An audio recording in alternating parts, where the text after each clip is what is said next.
पानी नखाए पनि केही दिन बच्न सकिन्छ, तर यो प्राणरूपी अक्सिजन, प्राणरूपी वायु यदि शरीरभित्र बाहिर गर्न 4 मिनट छोड्यो भने 4 मिनटपछि यो शरीरको निधन हुन्छ। जति नै धनवान किन नहोस्, जति नै बलवान किन नहोस्, जस्तो रूपवान विद्वान किन नहोस्, जब यो प्राणरूपी अक्सिजन छुट्दछ तब त्यसको निधन हुन्छ, अर्थात् उसँग कुनै धन पनि रहँदैन। तो सर्वश्रेष्ठ धन प्राणधन, जुन प्राणधनलाई हामी शरीरमा परिपूर्ति गर्दैछौँ। लामो श्वास, लामो प्रश्वास का साथ और ऊर्जा का साथ, शक्ति का साथ, शरीर का सामर्थ्य अनुसार लामो सांस लो, लामो प्रश्वास लो।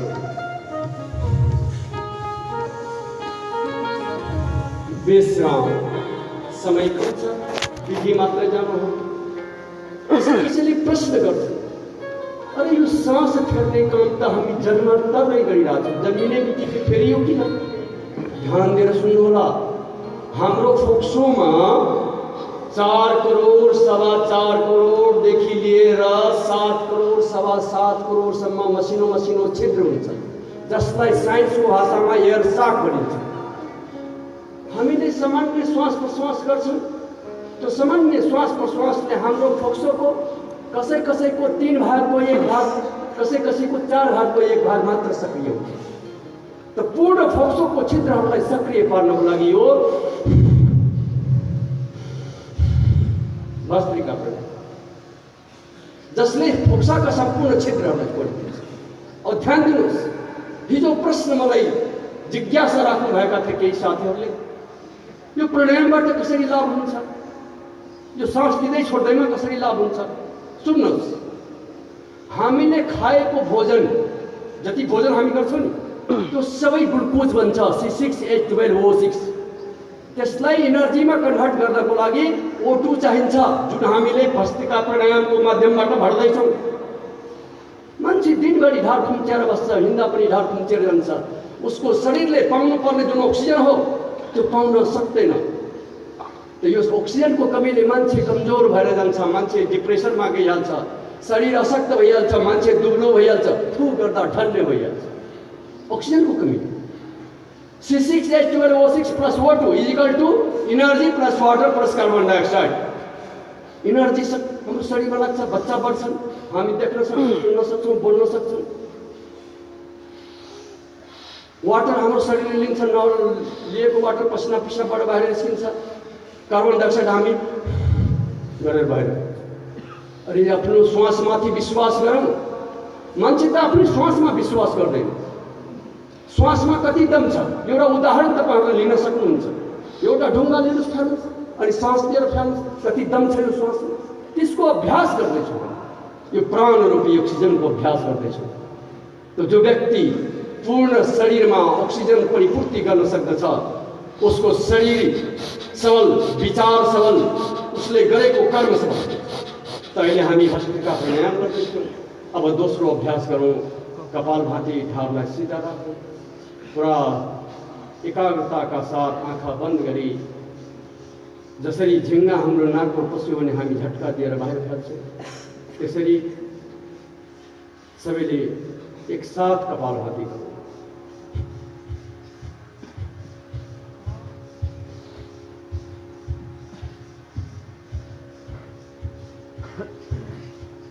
ध्यान दिनु होला। कपालभाति गर्दै गर्नुहोस्, आँखा बन्द राख्नु, कपालभाति गर्दै गरौँ, कानले सुन्दै गर्नु होला। कपालभाति भोजन गरेको 5 घण्टा पछि गर्न सकिन्छ। धेर हतार भयो भने 4 घण्टा पछि गर्नु होला। बिहान खाली पेटमा गर्न सकिन्छ, गर्दै गर्नुहोस्, कपालभाति सुन्दै जानु होला।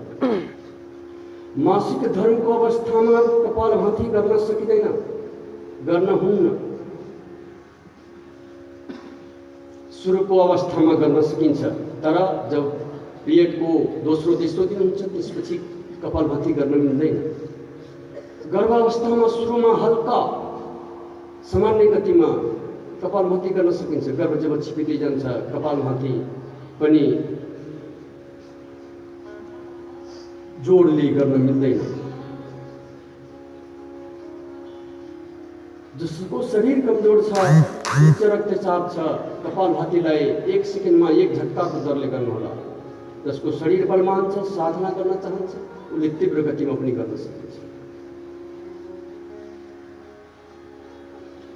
सामान्य गति, मध्यम गति, तीव्र गति, 3 गतिमा कपालभाति गर्न सकिन्छ। कपाल भनेको केश होइन, कपाल भनेको मस्तिष्क हो, दिमाग। भाती भनेको ओज, तेज, आभा। मस्तिष्कमा, दिमागमा तेजपन, ओजपन ल्याउने भएकोले यसको नाम कपालभाति हो। जो युवा युवती, जो विद्यार्थीले कपालभाति गर्छ, दिन प्रतिदिन उसको दिमाग तेज हुँदै जान्छ। ढाड सीधा राख्नुहोला, गर्दन सीधा राख्नुहोला। लगातार केही फेर कपालभाति गरौँ। कपालभातिले आमा दिदी बहिनीको पाठ्यघरमा भएको गाँठागुठीहरूलाई सम गरिदिन्छ, मासिक धर्म नियन्त्रण गरिदिन्छ, उच्च रक्तचापलाई सम गरिदिन्छ, न्यून रक्तचापलाई आफ्नो ठाउँमा ल्याइदिन्छ। कपालभातिले वात सम्बन्धीको समस्या, गठिया वात, सन्धिवात, आम वात, कुनै पनि प्रकारका वातहरूलाई सम गरिदिन्छ।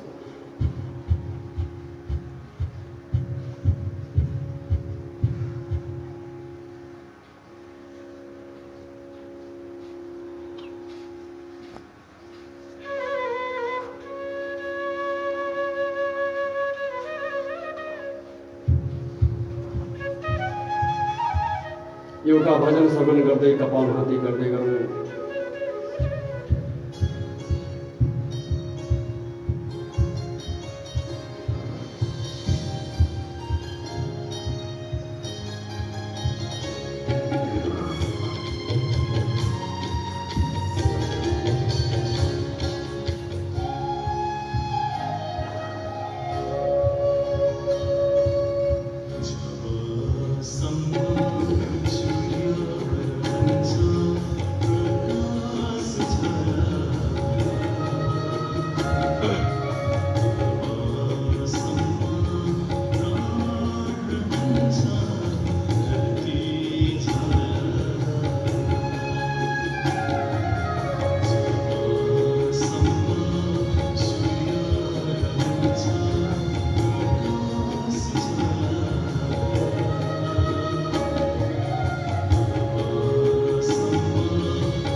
जबसम्म सूर्य रहन्छ, प्रकाशमय वातावरण हुन्छ, जुन प्रकाशमय वातावरणमा आफ्ना दिनचर्यालाई हामी निष्पन्न गर्दछौँ। शरीरमा प्राण रहन्जेल यो धरती उजागर हुन्छ।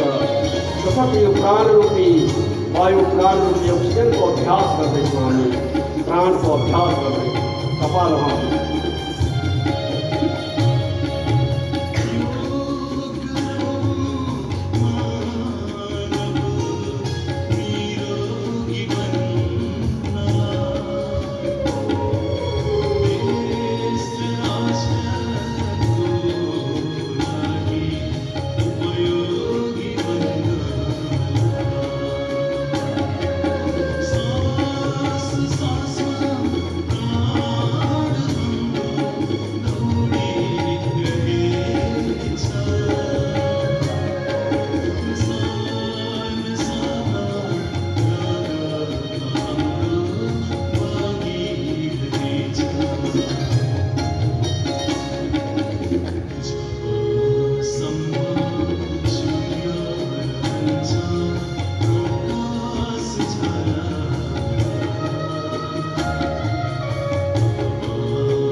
योगमा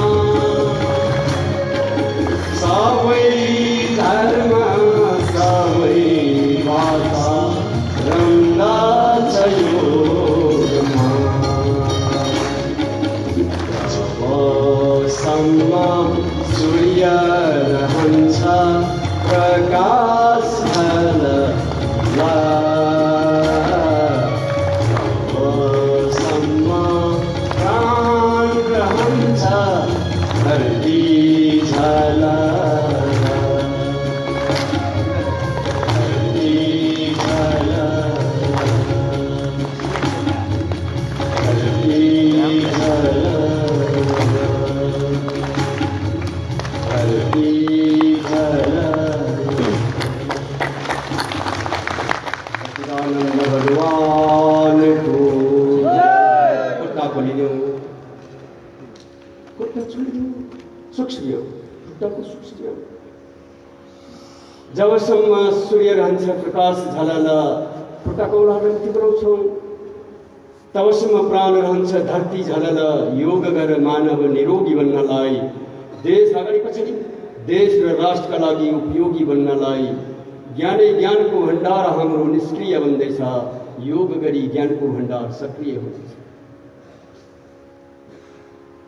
यो शरीर खालि आफ्ना लागि मात्र होइन आफ्ना घर परिवारका लागि मात्र होइन आफ्ना लागि घर परिवारका लागि समाजका लागि विपरीत तर्फबाट राष्ट्रका लागि विश्वका लागि यो शरीर उपयोगी बन्नु पर्यो शरीर तब उपयोगी बन्दछ जब शरीर स्वस्थ रहन्छ स्वस्थ शरीरले स्वस्थ विचारहरू उत्पन्न हुन्छ जब स्वस्थ विचार उत्पन्न हुन्छ तब ती व्यक्तिबाट स्वस्थ कर्महरू घटित रहन्छ मान्छे त उठेदेखि सब अस्वस्थ कर्महरू बिहान उठ्यो अरे चुरोट नखाइकन मलाई दिशा हुँदैन चिया नखाइकन दिशा हुँदैन सब अस्वस्थ कर्म आमा दिदी बहिनीले दाजुभाइले अर्कोपट्टिबाट घुमाइदिउँ विपरीत बिहान उठ्ने बित्तिकै आफ्ना शिष्यलाई आफ्ना बच्चाहरूलाई दुई चारवटा गाली नदिकन त उठाउँदै ध्यान दिएर सुन्नुहोस् तपाईको मुखबाट निस्केको सम्पूर्ण शब्दहरू मन्त्र हुन् यदि तपाईँ प्रतिदिन बच्चालाई गाली दिएर उठाउनुहुन्छ भने त्यो बच्चा त्यस्तै बन्छ पर्सि तपाईँले पनि गाली गर्छ बच्चालाई पुरा स्वस्थकर शब्दहरूबाट मिठो बोलीबाट प्रेम भावले उठाउनुहोस्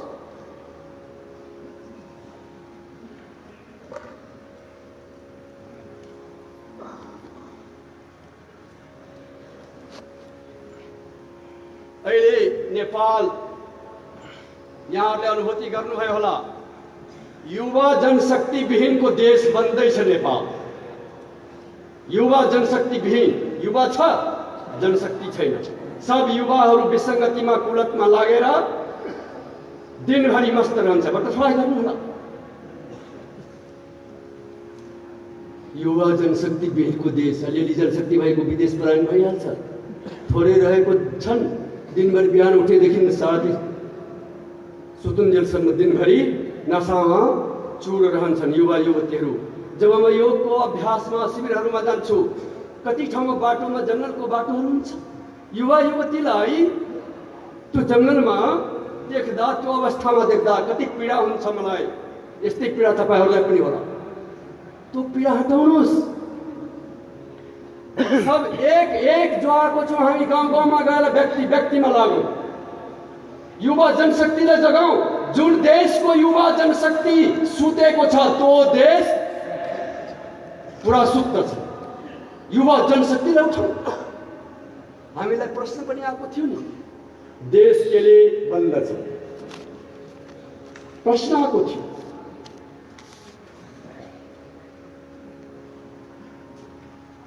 तो जो व्यक्ति योग गर्छ ओ कुलतमा फस्दैन जुन युवा युवतीले योग गर्छ कुलतमा फस्दैन जुन युवा युवतीले योग गर्छ विसङ्गतिमा लाग्दैन फसेको छ भने बाहिर निस्किन्छ तपाईहरुलाई जिज्ञासा होला कि अरे योग गर्दैमा विसङ्गति कुलतबाट कसरी बाहिर निस्किन्छ हाम्रो शरीरमा हार्मोनहरू उत्पन्न भइरहेको हुन्छ। त्यो सकारात्मक हार्मोन, नकारात्मक hormone, positive hormone, negative hormone. जसको शरीरमा नेगेटिभ हार्मोन उत्पन्न हुन्छ नि, उसले सबै अशुभ कर्महरू घटित गर्दछ, उसले अशुभ कर्महरू गर्न खोज्छ। जसको शरीरबाट सकारात्मक हार्मोनहरू उत्पन्न हुन्छ, ओ जहिले पनि शुभ कर्मलाई घटित गर्न खोज्छ। अर्कोपट्टिबाट यो प्राणायामको माध्यमबाट अष्टचक्र जागृत हुन्छ। अष्टचक्र भनेको हाम्रो शरीरको सिस्टमको केन्द्रबिन्दुहरू हो।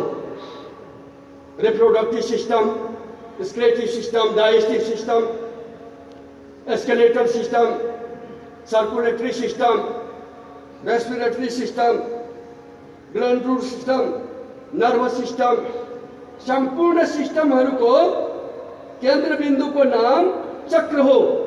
जसको चक्र जागृत हुन्छ नि, उसका शरीरका हम संपूर्ण अवयवहरू ठिकसँग चल्न थाल्छ। विचार गर्नुहोस् त, एउटा घरमा यदि घर परिवार सदस्य सब ठीक छ भने पछाडिबाट ठेल्दिनु होला, उसको घरमा किन शुभ कर्म घटित हुँदैन? त सब संपूर्ण शरीरमा जब अवयवहरू जब चल्न थाल्दछ, तब उसको शरीरबाट सकारात्मक हार्मोनहरू उत्पन्न हुन्छ। ऊ अशुभ कर्महरू गर्न चाहँदैन, ऊबाट अशुभ कर्महरू घटित हुँदैन। त्यसका लागि योग अभ्यास, प्राणायाम, नभए मान्छे बिहानदेखि बेलुकासम्म गलत बाटोमा लागिरह्यो। बस अगाडि बढ्छ, पुरा श्वास लिएर कंपन होस्, ठेलाठेल गरौँ, टाउकोले हत्कलाले टाउको, बस चलाइदियो। मान्छे भन्छन्, ए म दिनभरि फरुवा चलाउँछु, हलो चलाउँछु, किन अभ्यास गर्नु पर्यो? अरे फरुवा चलाएर, कोदालो चलाएर, हलो चलाएर तपाईँको हात खुट्टाहरू बलियो हुन सक्छ।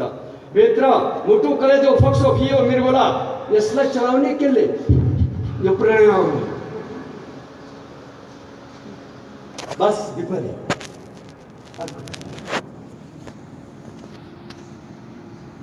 बस विश्राम, श्वास लिएर दाहिनेबाट पछाडि